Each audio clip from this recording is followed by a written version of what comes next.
बिस्मिल्लाहिर्रहमानिर्रहीम। अस्सलाम वालेकुम। आज मैं आपको बुरहानी बनाना सिखाऊंगी। और बुरहानी अफगानी और ईरानियन डिश है, जिसे आप एक साइड डिश के तौर पर या रायते या सब्जी की तरह सर्व कर सकेंगे।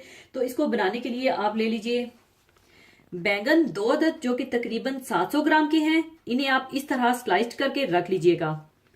4 अदद टमाटर, जिन्हें आप ब्लेंड करके रख लीजिएगा।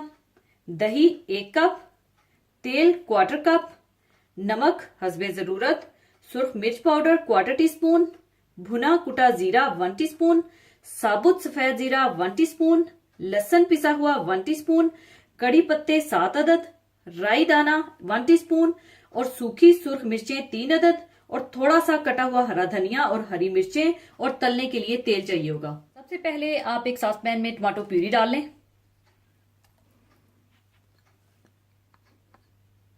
और इसमें आप डाल दें सुर्ख मिर्च पाउडर और थोड़ा सा नमक डालकर इसे पकाकर थिक कर लें। और दूसरी तरफ पैन में आप तेल डाल लें और बैंगनों को फ्राई कर लें।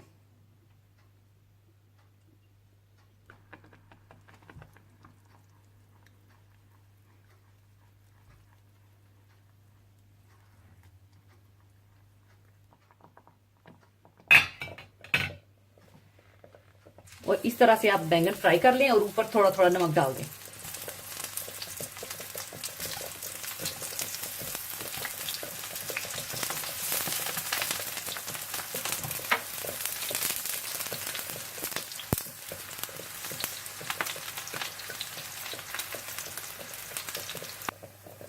एक साइड पकने के बाद आप इसकी साइड चेंज कर दें और थोड़ा थोड़ा तेल डालकर आप फ्राई करते जाएं।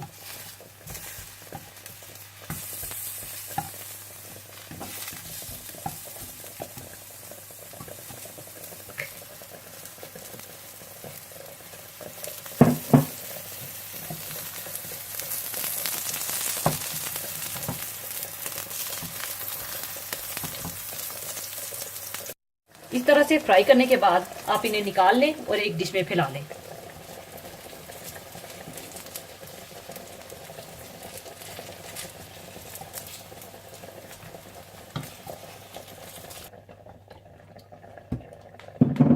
और इसी तरह से आप सारे बैंगन फ्राई कर लें।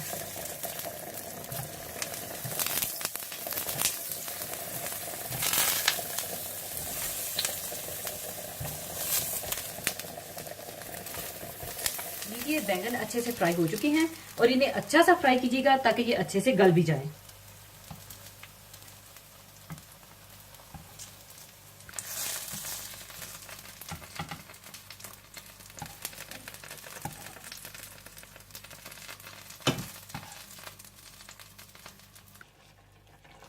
और दूसरी तरफ जब प्यूरी इस तरह से गाढ़ी हो जाए तो चूल्हा बंद कर दीजिएगा और इसे बैंगनों के ऊपर डाल दीजिएगा। और इस तरह से आप ऊपर डाल लें।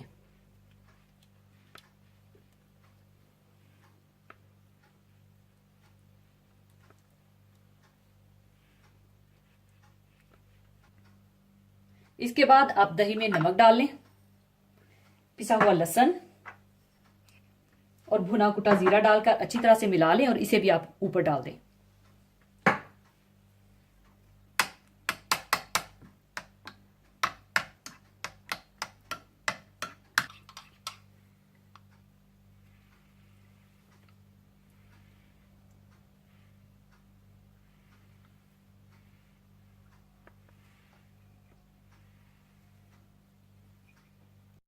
इसके बाद इसका भगार तैयार करने के लिए आप तेल गर्म कर लें।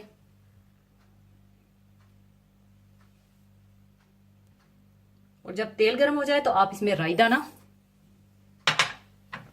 सफेद जीरा, सूखी मिर्चें और कड़ी पत्ता डालकर कड़कड़ा लें।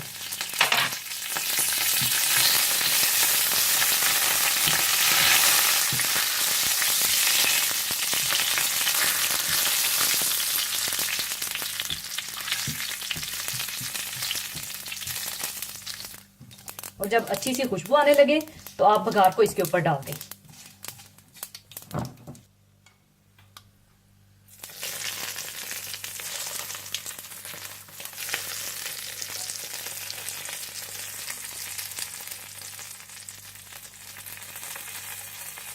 और इस तरह से फैला लें।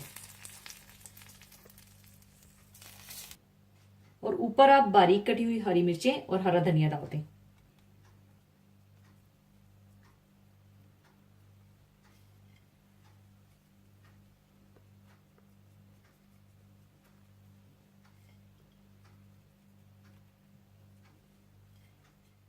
लीजिए, बहुत मजेदार बुरहानी तैयार है। इसे आप साइड डिश के तौर पर भी बना सकते हैं, तो जरूर बनाइएगा। और जाने से पहले एक हदीसे पाक शेयर करना चाहूंगी। हदीसे पाक इस तरह से है। हजरत अनस रजी अल्लाह ताला अन्हो से रवायत है कि रसूलुल्लाह सल्लल्लाहु अलैहि वसल्लम ने इरशाद फरमाया, यकीनन अल्लाह ताला उस बंदे से बड़ा खुश होता है जो खाना खाए तो इस पर अल्लाह का शुक्र अदा करे, और पानी पिए तो इस पर अल्लाह की हम्द करे।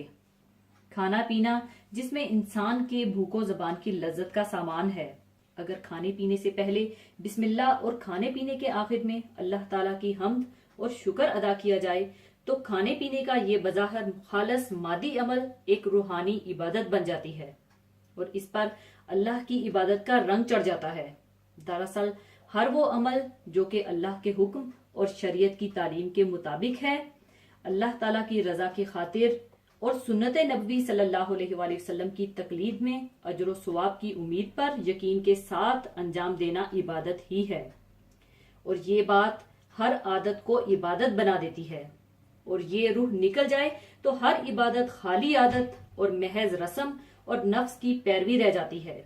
इस तरह सिर्फ इखलासो नियत से और सुन्नत की इत्तबाह की नियत से इंशाअल्लाह ताला खाना पीना भी निजात का जरिया बन जाएगा। इसी के साथ मैं आपसे इजाजत चाहूंगी। अपना बहुत ख्याल रखिएगा, दुआओं में याद रखिएगा। अल्लाह हाफिज।